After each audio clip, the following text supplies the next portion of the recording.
Our top stories tonight. Rescue operations resume at Lily Mine to try reach 3 trapped mine workers. South Africa confirms its first case of the mosquito-borne Zika virus.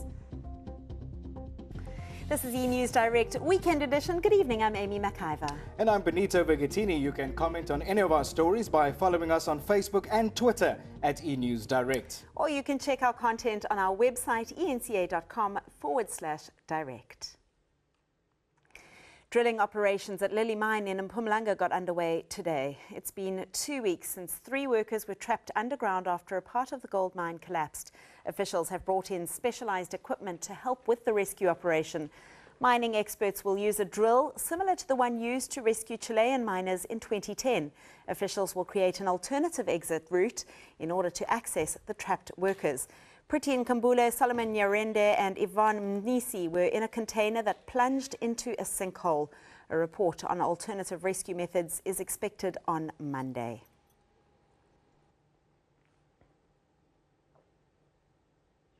A Colombian businessman visiting the country has been diagnosed with the Zika virus. Authorities say the man already carried the virus when he entered the country. They believe it's an isolated case. Health Minister Aaron Motsoaledi has assured South Africans there is no need to panic. A Johannesburg hospital has treated the country's first patient to be diagnosed with the Zika virus. A Colombian businessman sought help after he fell ill while on a business trip. He experienced fever and body rash and general body pains. Blood was taken and sent to a private pathology laboratory, and that private pathology laboratory found Zika. As I'm speaking now, the National Institute of Communicable Disease, the NICD, is doing confirmatory tests, but the gentleman is fully recovered. It's okay now. But Motsoaledi says there's no need to panic. There is absolutely no reason to. Zika is transmitted by a specific mosquito called Aedes aegypti, the subtype of which we have never yet encountered in South Africa. While no person has died from the virus, it's believed to have severe consequences for pregnant women. Scientists suspect the Zika virus outbreak is behind a surge of birth defects in Brazil. Motsoaledi has assured South Africans that officials will ensure the Zika-carrying mosquito never reaches our shores. Every plane that is leaving those countries is sprayed. We spray them inside once the passengers are in, and to make sure that if there is anything, it dies there. We are also doing the same with cargo. We are also doing that at the ports of entry, like the harbors. The World Health Organization says the Zika virus is spreading in the Americas and may result in up to 4 million cases. Leranzo Temba, Pretoria. Zimbabwean authorities have released a cargo plane carrying millions of South African currency. The money, printed in Munich and destined for Durban, belongs to the Reserve Bank. The US-owned aircraft was impounded on Sunday when authorities found a dead body on board. The identity and nationality of the suspected stowaway are yet to be confirmed. The Johannesburg-bound plane from Germany had stopped in Harare to refuel. Zimbabwean authorities are now conducting the investigation case. Former President Thabo Mbeki is in the US in a bid to curb the amount of money that leaves Africa illegally each year. He's the chair of the high-level panel on illicit financial funds. The former president hopes the trip will boost cooperation between African nations and the West in tackling the problem. If it does not have... Track it, stop it, get it. That's been the message from former President Thabo Mbeki on his visit to the United States. Over $50 billion leaves Africa every year through illicit means, and more than $1 trillion has been lost over the last half-century. That's roughly the same amount of developmental assistance the continent has received in a similar time frame. We need to do everything we can to generate these resources within the continent, and not just to depend on donor aid or something. The high-level panel on illicit financial flows from Africa was set up by the United Nations in 2012 to assess the scale of this problem and to figure out ways to stop it. Tax evasion, organised crime and corruption are major culprits. And at an event put on at New York's Waldorf Astoria Hotel, the panel says a global response is needed. Then it's impossible to do this without a global strategy. Hence our visits to the OECD, to the UN, to the European Parliament, to the United States, and maybe to Britain. As well as meeting with US government officials, the World Bank and the International Monetary Fund, President Mbeki addressed the UN's Economic and Social Council to discuss potential solutions. To make sure that we're able to deal with matters of taxation, customs and excise, financial intelligence, whatever is required to deal with this. Now the Illicit Financial Flows panel hope these meetings in the US will build substantial momentum going forward. The illicit outflow of cash from across Africa had been blamed for the huge amounts of inequality and poverty that still exist on the continent. And to address that, the UN set up its Sustainable Development Goals last year. But to reach its targets, the panel here say it's vital that illicit financial flows must stop. William Denslow, New York. A school pupil has got the attention of top government officials attending the Youth Development Expo in Soweto. She's called for guidance and leadership for her school, and it's forced the country's Deputy President, Cyril Ramaphosa, to respond. Our country is in need of us, and we are the ones who can definitely change it. 18-year-old Bontle Chomela is a grade 12 pupil at Klipspruit West Secondary School in Soweto, and she has big dreams, but feels those dreams could be easily hindered by the drug problem in her community. This factor is rapidly interrupting our lessons and interrupting our dreams. We are slowly swallowed by this chemically bonded beast, which is constantly pulling my sisters and brothers from their dreams. The youth has called on Deputy President Cyril Ramaphosa to adopt her school, which she says is under-resourced. She also says youths in her school need role models, while others could benefit from the use of tablets. It appears Ramaphosa was up to the challenge. We're doing this because we are determined to invest in your education. We are determined to invest in you so that you can get better at what you can be. We want you to fulfill your dreams. For Chomela, drugs are not her only challenge, having had to change schools each time her parents relocated after finding new jobs. But she's determined to not let anything stop her from becoming a military doctor. And now that she has the Deputy President in her corner, she says wild horses couldn't drag her away. For many decades now, young South Africans have been moving to the cities in search of work and new opportunities. As a result, many lose touch with their traditional roots. The following story has been produced for us by the youth-run media channel Live SA. Paula Gumede is a social media manager and DJ. For her, there's a conflict between the hustle and bustle of life in Johannesburg and her family life back in KwaZulu-Natal. She's desperate to maintain her traditional Zulu roots while also building an urban social media profile.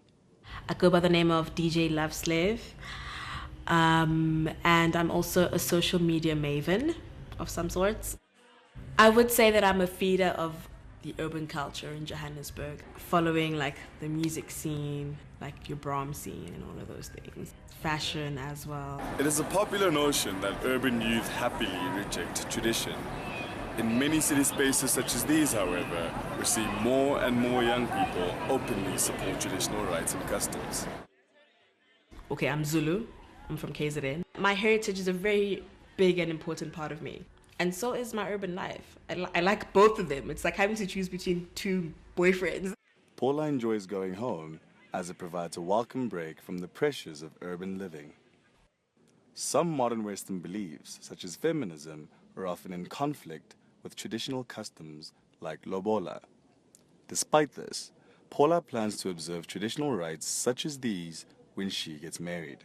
I still try to uphold quite a lot, or not a lot, but like quite a bit of traditions that I feel are important to me. It's a coming of age ceremony where a girl gets welcomed into womanhood. I still would like to have it even though I'm not 21, I'm 26. Paula's uncle and cousin do what they can to protect tradition, but have realized that times have changed. They pierce their tongues, they pierce their nose. Of course, it doesn't look nice, you know what I mean? It's scary. And a tattoo, I think you have to come to a point where you have to understand, well, it is life. We as parents, we need to engage ourselves and try to, as much as possible, to just hug these children. Many are worried that the old traditions will change or disappear forever unless youngsters fully embrace them. Urban youth such as rapper, producer and musician Ricky Rick are finding innovative ways to deal with the challenge by modernizing African traditional symbols. The younger guys, are really trying to, pick up some of the traditional values and run with them a bit. But I feel like a lot of kids feel like they don't have time to go learn about their tradition or go back to and do some of the rituals and things that were passed down through our families. Maintaining African identity is important for many South Africans, and stories like Paula Kumete's prove that it is possible to find a place in modern society without discarding your roots. Limulifi, Live SA, Johannesburg. Well, moving to world news now, Ugandan President Yoweri Museveni is set to extend his 30-year rule. He's taken a strong lead in an election disputed by rivals and marred by violence. The main opposition leader, Kizza Besigye, is reportedly under house arrest after being detained on suspicion of planning to publish his own results. Social media sites and messaging apps have been blocked. And British Prime Minister David Cameron says he has secured a historic deal with the European Union that gives the UK special status. The agreement, after 2 days of talks in Brussels, gives Britain the power to limit some EU migrant benefits and the right to opt out of the Eurozone. Voters will have their say in a referendum in June. Well, for these stories and more, go to enca.com/direct or follow us on Twitter and Facebook at eNewsDirect. Well, after the break, thousands of couples from around the world get married at the same ceremony.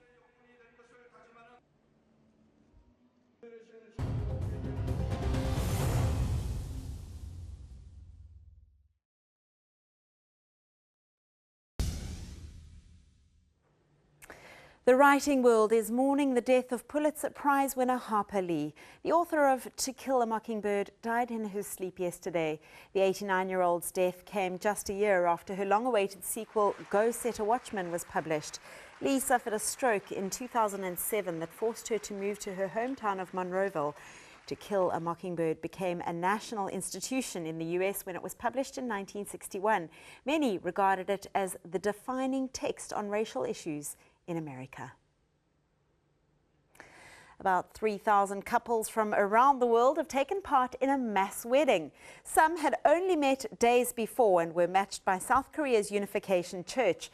The mass weddings have taken place regularly since the early 1960s. Church founder Reverend Sun Myung Moon presided over the ceremonies for decades before his death in 2012.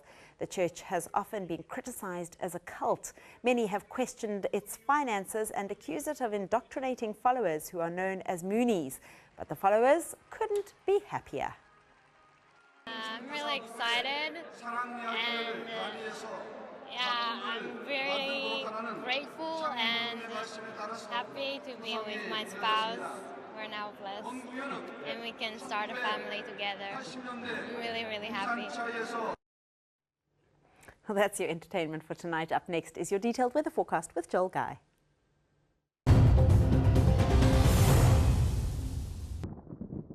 Welcome to the Weather Center. It's time for a quick look at what the weather has in store for you day ahead across South Africa. And you can expect a bit of drizzle along the south coast, light rain for the southeastern parts of the Eastern Cape, but more intense rainfall is forecast for the southern parts of KwaZulu-Natal, where mostly cloudy to overcast skies are forecast for your Sunday. Passing showers are expected for Limpopo, Gauteng and Mpumalanga, spilling into the easternmost areas of the Northwest and Free State and pushing down into the northern interior of KwaZulu-Natal. It's going to be mostly sunny sunny for the central and western parts of South Africa. And now for a detailed look at the weather in your provinces, and we start with KwaZulu-Natal, where cloud and rainy weather is forecast from Durban through Richards Bay into Ulundi. Thundershowers are forecast for the rest of the province. In the Eastern Cape, light rain and drizzle is forecast along the coastal area, spilling into Bisho and Mthatha. It's going to be partly cloudy, dry and warm for the rest of the province. We are expecting a bit of drizzle as well along the south coast of the Western Cape. The rest of the province is going to be mostly sunny. Highs around 25 for Cape Town and Langaban. Mostly fine weather is forecast across the Northern Cape. Uppington will reach a hot 34 degrees, a bit cooler as we go towards Kimberley with a high of 32. Clear skies are also forecast for the western parts of the Free State, but thundershowers are possible as we go towards Harrismith. Thundershowers are also forecast in the northwest from Potchefstroom into Rustenburg and Zeerust, where temperatures will reach around 36 degrees. We are also expecting thundershowers across much of Limpopo, a hot 38 for the high in Lephalale, much cooler as we go towards Polokwane. Thundershowers will also persist across Mpumalanga. Mbombela should reach a high of around 29. We are also going to see thundershowers over Gauteng, Johannesburg and Soweto, warming to around 30 degrees. Yes, looking ahead to your Monday, we are going to have thundershowers over the northeast, a bit of rain for Richards Bay and Durban, mostly sunny and warm for Western South Africa. Then on Tuesday, it's going to be partly cloudy and dry for Western South Africa. Thundershowers persist over the northeast.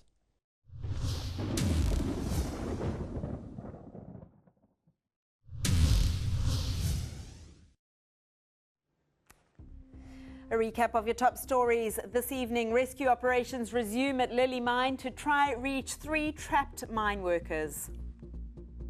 That's a wrap from the eNEWS Direct team for tonight. Up next is Here Comes the Boom. To share your views, you can send an email to enewsdirect@etv.co.za. Or you can chat to us on Twitter and Facebook at eNEWS Direct. Till next time, good night.